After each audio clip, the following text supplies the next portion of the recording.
Hello everyone. In this video we will study chapter 4 linear equation in two variables. Let's start.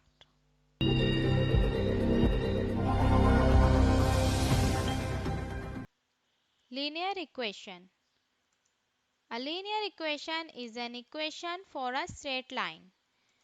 कोई भी equation जो एक straight line के लिए होती है उसे हम लीनियर इक्वेशन कहते हैं. फर्दर लीनियर इक्वेशन को हम डीपली डिस्कस करेंगे. Now we will study what is linear equation in one variable and what is linear equation in two variables.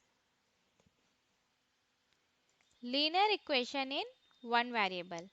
Linear equation in one variable को हम एक example से समझते हैं.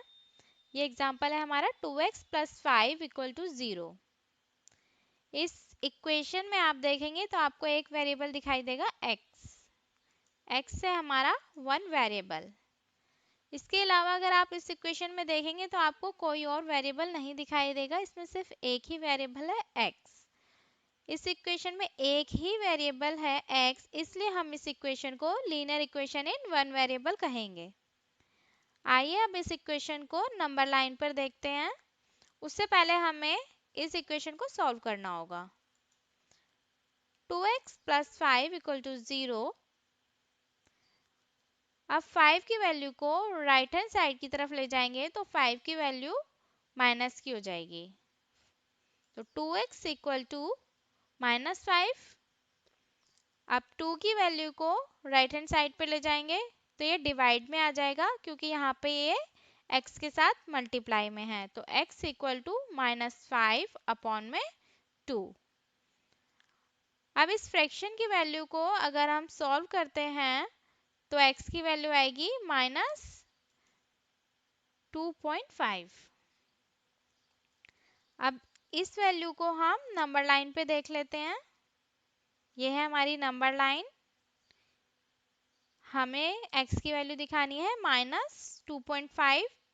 0 से माइनस की वैल्यूज की तरफ चलते हैं. -1 -2 और -3. -2.5 है तो वो 3 से पहले होगा और 2 के बाद होगा. तो वो कहाँ होगा हमारा ऑलमोस्ट मिड में. यहाँ पे होगी हमारी 2.5 -2.5 की वैल्यू. -5.2 और -2.5 वैल्यू नंबर लाइन पे इस पॉइंट पर शो होगी. Linear equation in two variables. Linear equation in two variables को हम एक एग्जांपल से समझते हैं. x plus y equal to 176.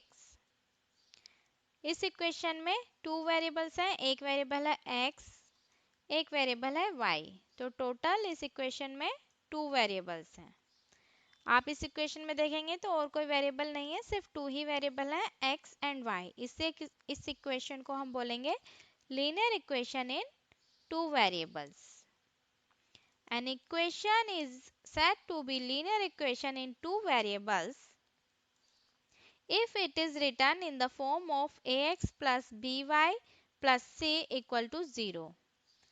किसी भी इक्वेशन को हम linear equation in two variable तभी बोल सकते हैं जब वो equation ax plus by plus c equal to 0 की फॉर्म में लिखी जा सके.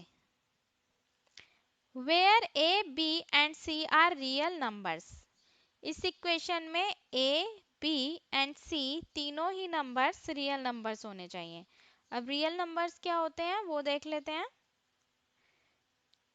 रियल नंबर्स में हमारे आते हैं natural numbers 1 2 3, whole numbers 0 plus natural numbers, integers सारी negative values -1 -2 -3 plus whole numbers and natural numbers, और रेशनल नंबर्स सारे fraction values and decimal values, और साथ में integer, whole numbers and natural numbers.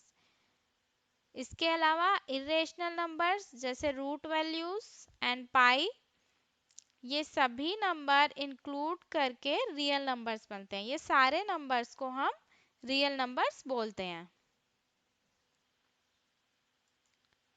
The coefficient of x and y is that a and b respectively are not both 0.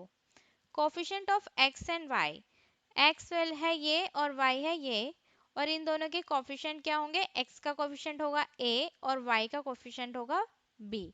तो A and B दोनों ही zero नहीं हो सकते, दोनों में से एक जीरो हो सकता है, लेकिन ए और बी दोनों की वैल्यू जीरो नहीं हो सकती।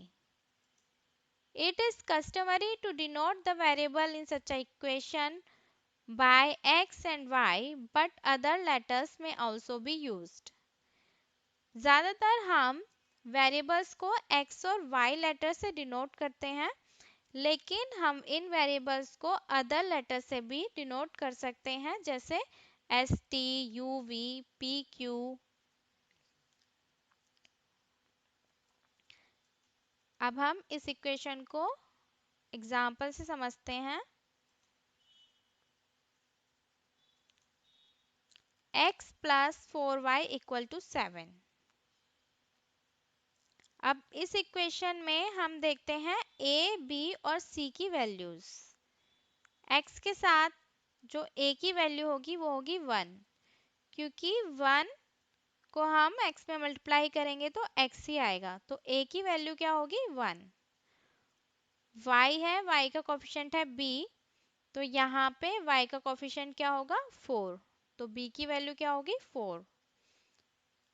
और c है, c जो है ये वाली वैल्यू है, और इस वैल्यू की c की वैल्यू यहाँ क्या होगी 7। इस इक्वेशन को हम इस फॉर्म में अगर लिखते हैं तो इस तरीके से लिखेंगे x प्लस 4y, और 7 राइट हैंड साइड से लेफ्ट हैंड साइड की तरफ जाएगा तो माइनस का हो जाएगा, तो प्लस का साइन यहाँ लगाया, और 7 की वैल्यू 7 राइट हैंड साइड से लेफ्ट हैंड साइड की तरफ आया, तो यहाँ पे हमने उसको लिख लिया माइनस का 7। तो ये हमने इस फॉर्म में लिख लिया ax plus b y plus c equal to 0।